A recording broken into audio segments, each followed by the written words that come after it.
Media बंधुओं, जैसा कि विदित है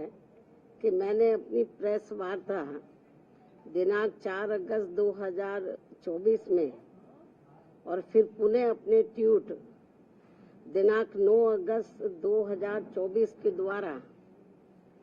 बीजेपी की केंद्र सरकार से इस देश के समूचे अनुसूचित जाति व अनुसूचित जनजाति समाज की ओर से यह अनुरोध किया कि वर्तमान में चल रहे संसद सत्र में ही संविधान में संशोधन करके व कानून बनाते हुए देवेंद्र सिंह बनाम पंजाब राज्य के केस में माननीय सुप्रीम कोर्ट के दिनांक 1 अगस्त 2024 के आए निर्णय में, जिसमें कि एससी व एसटी वर्गों को आरक्षण देते समय क्रीमी लेयर लागू करने तथा इन वर्गों के लोगों का उप वर्गीकरण यानी कि सब क्लासिफिकेशन करके समूचे आरक्षण को एक प्रकार से खत्म कर दिया गया है, अर्थात निष्प्रभावी बना दिया गया है। इसके संबंध में अपनी बात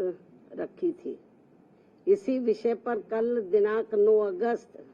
2024 को टेलीविजन के चैनलों में यह दर्शाया गया कि बीजेपी के एससी व एसटी के सभी सांसद माननीय प्रधानमंत्री जी से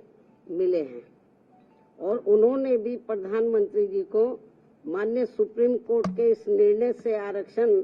खत्म होने की स्थिति उत्पन्न हो गई है, इससे अवगत कराया, जिस पर माननीय प्रधानमंत्री जी ने उन्हें ये आश्वासन दिया कि एससी व एसटी वर्गों के आरक्षण में क्रीमी लेयर तथा उनका उप वर्गीकरण नहीं होने दिया जाएगा, इस पर गौर किया जाएगा। प्रधानमंत्री जी द्वारा अपने सांसदों को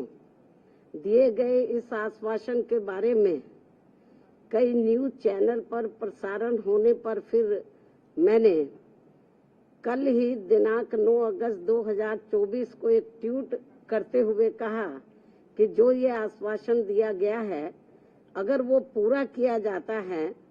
तो इसका हमारी पार्टी स्वागत करेगी। तथा इसी ट्वीट में मैंने ये भी कहा कि परंतु इस आश्वासन को तो तभी पूरा किया जा सकता है जब केंद्र सरकार वर्तमान में चल रहे संसद सत्र में ही एक संविधान संशोधन विधेयक लाकर माननीय सुप्रीम कोर्ट के इस निर्णय को निष्प्रभावी बनाते हुए ये प्रावधान लाती है कि एससी एवं एसटी वर्गों के आरक्षण के लिए इन जातियों को कभी भी उप वर्गीकृत नहीं किया जा सकेगा तथा इन पर क्रीमी लेयर भी लागू नहीं होने दिया जाएगा। और साथ ही मैंने ये भी कहा कि आज इस मामले में विषम स्थिति उत्पन्न ही ना होती अगर केंद्र सरकार ने अपने अटॉर्नी जनरल के माध्यम से माननीय सुप्रीम कोर्ट के समक्ष एससी व एसटी समाज के उप वर्गीकरण एवं क्रीमी लेयर के पक्ष में जोरदारी से अपने कथन न रखे होते। यदि उन्होंने ठीक ढंग से पैरवी की होती तो शायद ये ऐसी नौबत नहीं आती। और अब इसी सत्र में संविधान संशोधन न लाकर अचानक वर्तमान सत्र को ही तय की गई निश्चित तारीख के पूर्व ही कल दिनांक 9 अगस्त 2024 की शाम को अनिश्चित काल के लिए संसद जो है वो स्थगित कर दिया गया, जिससे कि माननीय सुप्रीम कोर्ट द्वारा दिया गया ये असंवैधानिक निर्णय बना रहे। और बीजेपी की केंद्र की सरकार की मंशा, जिसकी वकालत उन्होंने सुप्रीम कोर्ट में की थी, वह बनी रहे, जिसके तहत इस देश के समूचे एससी व एसटी वर्गों के लोगों को क्रीमी लेयर के बहाने तथा उनके बीच में उप वर्गीकरण करके उन्हें आरक्षण से ही हमेशा के लिए वंचित कर दिया जाए और इस प्रकार से फिर बिना संविधान बदले ही SC व ST वर्गों का आरक्षण हमेशा के लिए खत्म कर दिया जाए। एक और वर्तमान संसद सत्र को निश्चित तिथि से पूर्व ही समाप्त करना और दूसरी तरफ माननीय प्रधानमंत्री जी का ये हवाई आश्वासन देना कि माननीय सुप्रीम कोर्ट के इस निर्णय को नहीं लागू किया जाएगा और फिर इस मामले में कोई भी कदम न उठाना तथा कोई भी कार्रवाई आदि न करना, ये स्पष्ट रूप से दर्शाता है कि या तो माननीय प्रधानमंत्री जी द्वारा इस तरह का कोई आश्वासन अपने SC ST वर्गों के सांसदों को दिया ही नहीं गया है, या फिर ऐसा आश्वासन केवल इन वर्गों के लोगों को भ्रमित व गुमराह करने के लिए ही दिया गया है। और इसीलिए अभी तक आधिकारिक तौर से माननीय प्रधानमंत्री जी द्वारा प्रेस के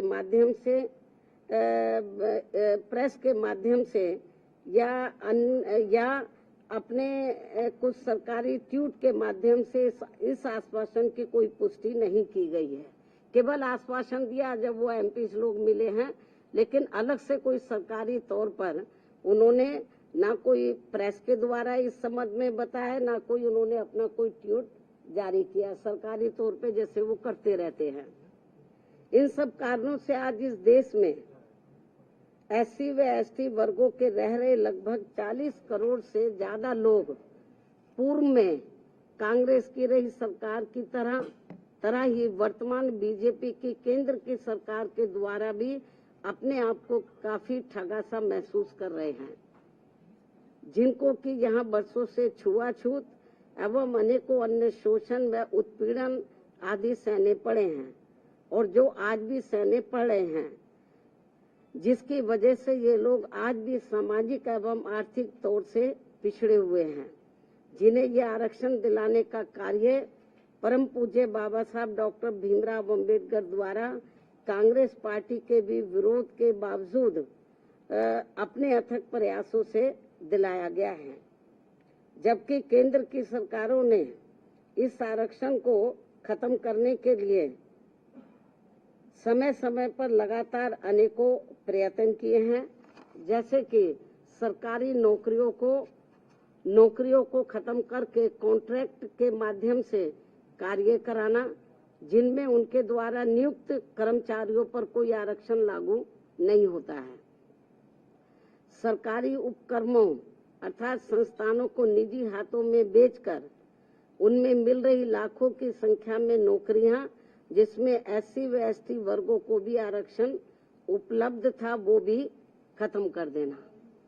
लाखों की संख्या में पदों को खाली करना,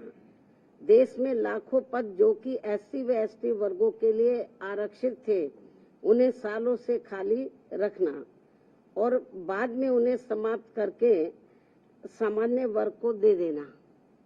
पदोन्नति में आरक्षण के लाभ से SC व ST वर्गों के कर्मचारियों को पहले ही माननीय सुप्रीम कोर्ट के एक पूर्व निर्णय जो कि नागराज के केस में दिया गया था, उसके तहत खत्म कर दिया गया था तथा जिस निर्णय को निष्प्रभावी बनाने के लिए संसद में संवैधानिक संशोधन विधेयक BSP के अथक प्रयासों से राज्यसभा में तो पारित हो गया था, परंतु उसके बाद वह लोकसभा में आज तक भी पास करने के लिए नहीं लाया गया है। और ये वही बिल है जिसको कि समाजवादी पार्टी ने अपने सांसदों के द्वारा कांग्रेस एवं BJP के साथ मिलकर संसद के अंदर ही फाड़ दिया था। और अब इसी प्रकार ही भाजपा की केंद्र सरकार ने अपने वकील अटॉर्नी जनरल के माध्यम से सुप्रीम कोर्ट में उप वर्गीकरण और क्रीमी लेयर के पक्ष में गलत दलीलें दिलवाई थी, जिसकी वजह से ही नागराज के निर्णय की तरह दविंदर सिंह बनाम पंजाब राज्य के केस में भी माननीय सुप्रीम कोर्ट द्वारा दिनांक 1 अगस्त 2024 को आरक्षण के विरुद्ध निर्णय दिया गया है, जिसका सीधा असर ये होने वाला है कि अब संपूर्ण SC व ST वर्गों को आरक्षण प्राप्त नहीं हो सकेगा, क्योंकि इस निर्णय के अंदर ऐसी व्यवस्था कर दी गई है कि अब पूरे देश में राज्य सरकारें अपने अपने राजनीतिक फायदे के हिसाब से SC व ST वर्गों के लोगों को आपस में ही लड़वाने का काम करेंगी और इन वर्गों के लोगों को जीवन भर कोर्ट कचहरी के ही चक्कर लगाने के लिए मजबूर कर देगी और फिर अंत में इनके सभी आरक्षित पद खाली पड़े रहने के कारण या तो ये पद खत्म कर दिए जाएंगे, अन्यथा इन्हें सामान्य वर्ग को ही दे दिया जाएगा। ऐसे में मेरी इस देश के सभी SC व ST वर्गों के सांसदों एवं MLA व MLC तथा अन्य राजनीतिक पदों पर बैठे लोगों से भी, चाहे वो किसी भी पार्टी से चुनकर आए हों, उन सभी से ये कहना है कि ये लोग बीजेपी, कांग्रेस, समाजवादी पार्टी, आम आदमी पार्टी व अन्य पार्टियों की भी SC व ST वर्गों के आरक्षण के विरुद्ध उनकी नीयत व सोच से जरूर सजग हो जाए। नमस्कार, मैं हूं मानक गुप्ता। अगर आपको हमारा ये वीडियो पसंद आया हो तो इसे लाइक और शेयर जरूर करें और हाँ, हमें सब्सक्राइब और फॉलो करना ना भूलें ताकि आप देश और दुनिया की कोई खबर मिस ना करें। तो जुड़े रहिए हमारे साथ और देखते रहिए News 24।